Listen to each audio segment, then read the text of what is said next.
Good afternoon from New York. Today's subject, body, mind, love, and what gets in the way. Right? So now what I'm going to do is try and address that. And also include the importance. That kind of love for the body has to be informed as well, so you can properly understand symptoms and things that you're feeling. That means a little bit of help, perhaps, from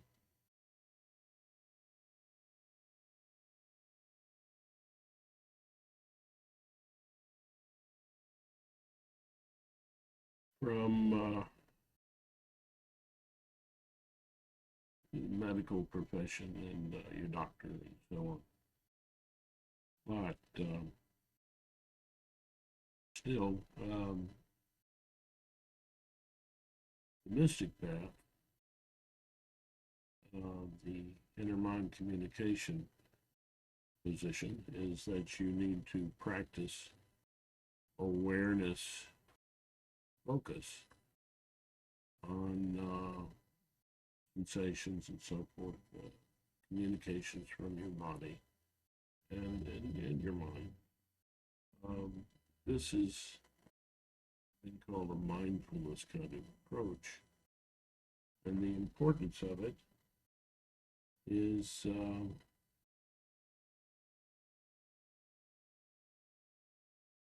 that a lot of times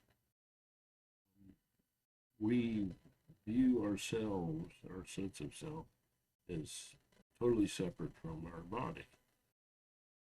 Just a machine, just something that either does things automatically or that we have to control. And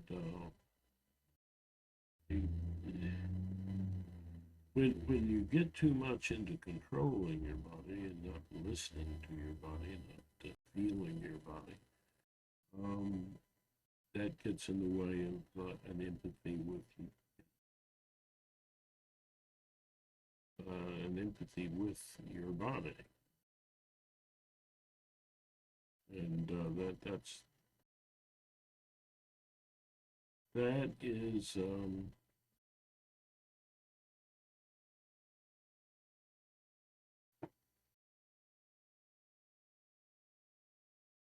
that is a difficult thing for your body. You know, for one thing, what you need to process and so on within your body, I mean, takes time. You know, your body adjusts to different things. You have to give it time to adjust to a new situation, or new feeling or need.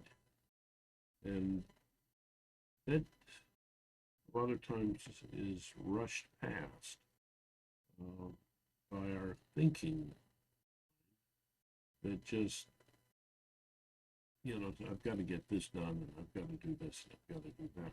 You can see the social pressures involved with this.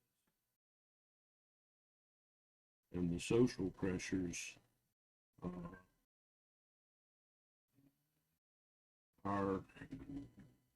timetables at work, insistence that you perform a certain role in life all the time. This can be a problem because your body needs to adjust.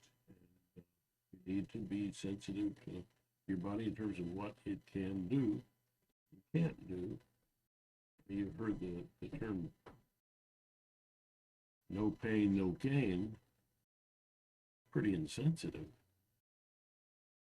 You need to pay more attention to your body and to your needs. Well, when you're talking about paying attention to your body, and you're talking about a need and time, you're talking about vacation time and time to just, they call it me time. Me time isn't necessarily selfish. It's absolutely essential, because then in vacation you're not pressured by the social roles and demands that your usual dramatic time at work impose upon you. So all work and no play. It's hard to enjoy life. It's been said that some places in Europe they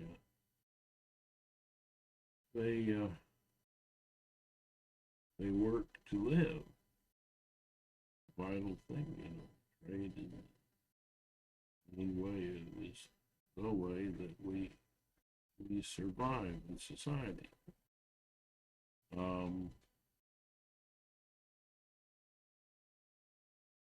And they say that in the United States, for instance, we live to work, put in more time. Even our laws are built around push, push, push. And so, this is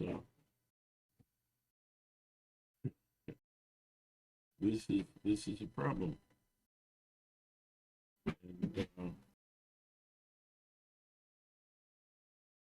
And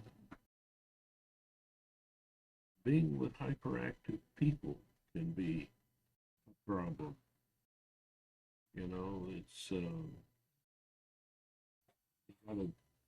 this whole mind-body communication involves who you live with and how you deal with that. Because if someone's constantly hyperactive, they're constantly disturbing your me time. One of the ways in which I disturb people's me time is that I talk too much and too long, but if you know your faults, you can work on them. So it's very very important that that you have a mind-body connection. Your body's not. It's more of a should be seen more as a friend, a very useful, as an essential friend, rather than as an employee that serves your needs and that you order around. And that gets into work situations as well, and into the philosophy of IMC, where everybody's a trading partner. A caring, empathetic relationship with the help is some or some business owners tend to view trading partners singularly, not well integrated. Yeah, well, how do you combat that? That also works against ever getting any vacation time, and it also means you need unions. You need to allow unions in your business if you care anything about workers, other trading partners, which ultimately you should, because that drive to be a master all of the others, you enslave other people to your needs, is part of the philosophy and problem that is poisoning our world. The earth and life is not there just to serve us. It's a friend, and we need to pay attention to the needs of the earth and other living creatures, or we won't be here. And that's a very important thing to consider, isn't it? So all of these things are tied together, believe it or not. The patterns are there, and pretty easy to see, really, when you think about it. So there's another thing I'm going to throw in, and it's connected to these ideas, and that's birthdays. You know, we honor people that have completed a year in their life. You know, it's a milestone. We honor that, and that's a good idea. But we need these goalposts. But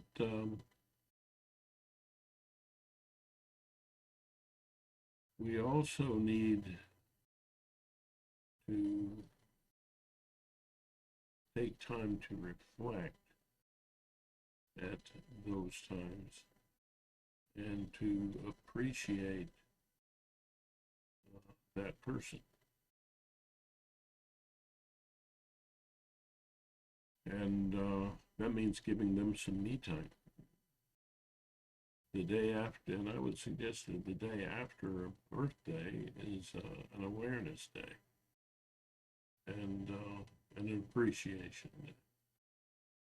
You know, to honor them on one day and the next day appreciate them and give them time. Give them the gift of time to reflect. And in that reflection, of course, stories to be told. And the way we appreciate people is to listen to their stories. Also going to tie this to the value of elders in a society, is the stories that they have to tell are very important to truly appreciating them. So when someone turns 100, any age, we need to also not just honor them, but take time to appreciate them and give them time to reflect. And in that reflection is also communication of the story of their life and their view of their life and where they think it's going and where they would like it to go. Now, I'm hoping that everyone understands that I'm not a profession in terms of speaking. I'm just a dummy that has a few good ideas. They're certainly there for you, free of charge.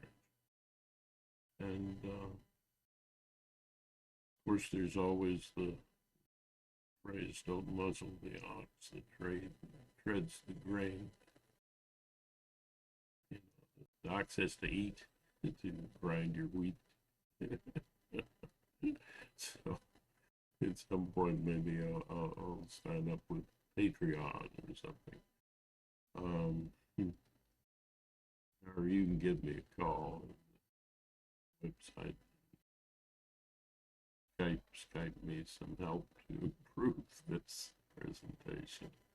Maybe include more people. And that would be nice. I'm quite tall. And I'm poor a lot because, I didn't work regular jobs. I worked in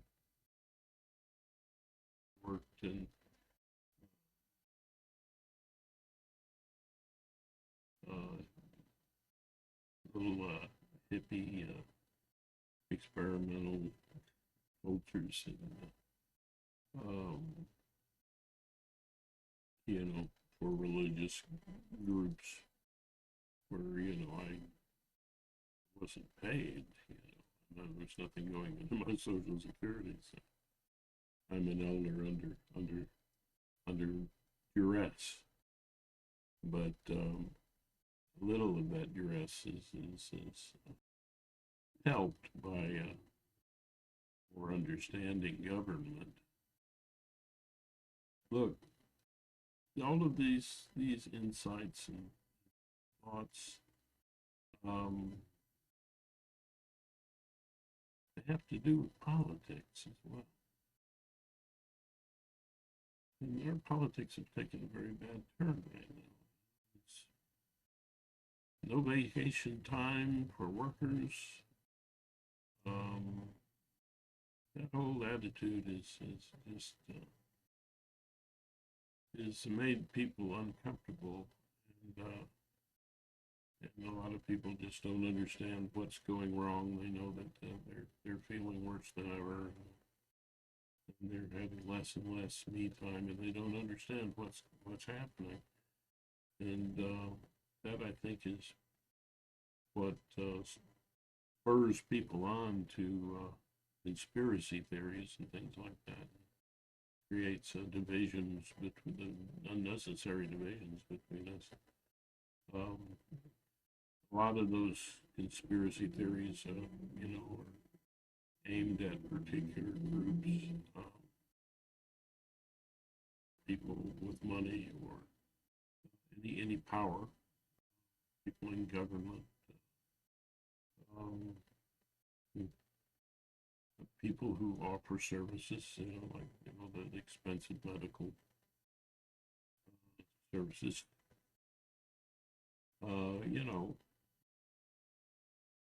People experience that, and they really don't understand what's happening to them, and so they see these groups as potentially enemies. Raises up their animosity. Wow. Well, the police are always bad. They're always hurting people. Yeah. Well, that doesn't fix a problem. That doesn't heal a thing. To be hateful toward people. And everybody has flaws. But there's a negative view toward police that's going on. All right. We need to heal problems. Have a more loving type of relationship where we respect each other, empathetic, understanding. The same thing, with pharmaceutical companies. They're just in it for greed. That's all they care about. That's laid at the feet of people with a lot of money or lots of people in government. Oh, they just want to be reelected. Well, people have flaws. They can corrupt. We know that. But the thing is, these groups, by and large, are wonderful things about them. I mean, it's been said that, the pharmacies are holding back. Here's the conspiracy theory. They're holding back cures because they can't make money on cure. They want to keep giving you those drugs. Well, people in research are some of the most selfless people in the world. And you know, they are not trying to, that would be incredible. And even a financial boost initially, you know, to come up with a cure, that's wonderful. That's such a good feeling. And, you know, and people, other people are people. There are people who are police officers, and there are people who are giving you medical service and who create your medicines and your drugs that help you survive or have a better life. All these people, right? So always consider that communication between yourself and your body. This all links together with communication and other forms of empathy. And if we had a more empathetic world, we would have a lot less problems.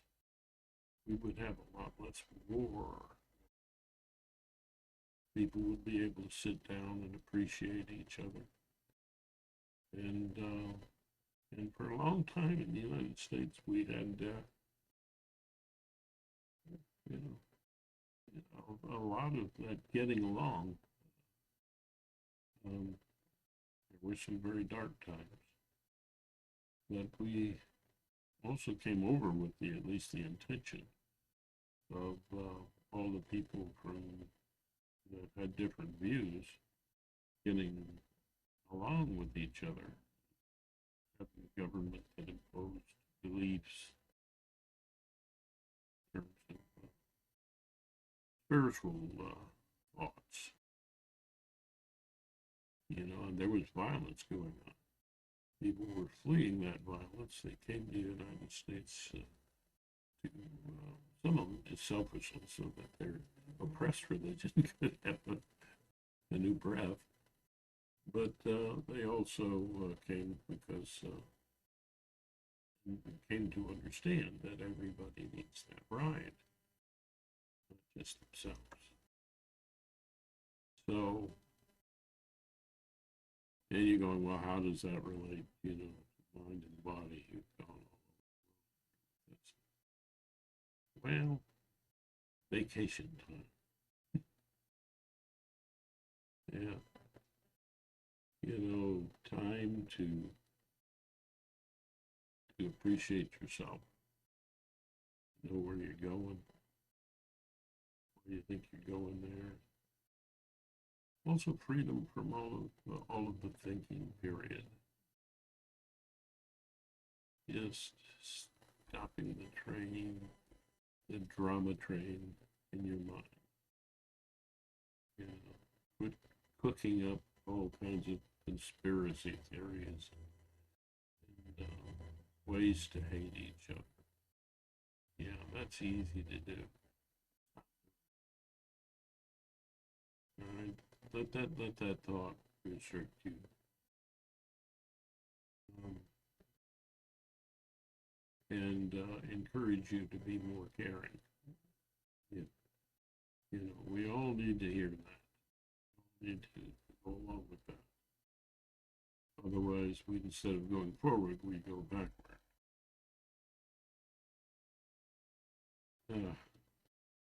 Apologize for the quality of this video. One video failed this morning, and trying to see what was wrong with it. Not smart enough, so I'm just trying the whole thing over again with a different subject, and maybe it's a blessing. So anyway, yeah, mind, body, love, vacation time, appreciation time. Let's lower the fears, raise up the hope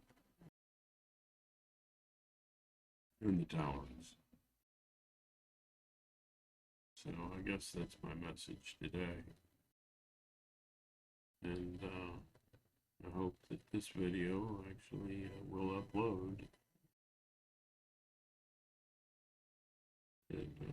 anybody wants to help me with this, improve on this, do another version of this, okay, please. Message out there, and for all those who are getting parts of this message out, thank you. You know, there's some great work going on out there. It's very much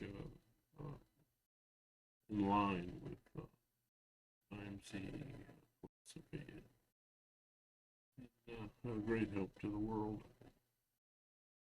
So, I guess that's all I have to say today. And, you know, love your children, love yourself, respect and love your elders, and keep going, keep being the amazing human beings you are.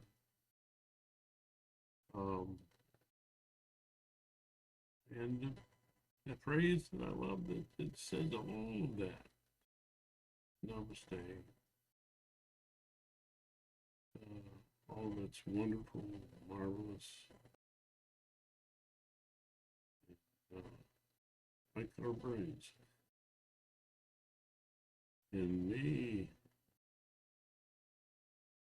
honors that in you.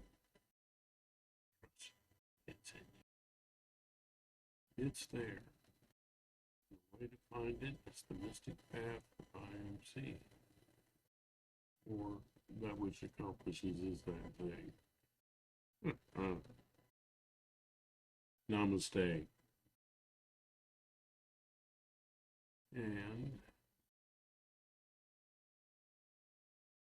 see you later, y'all.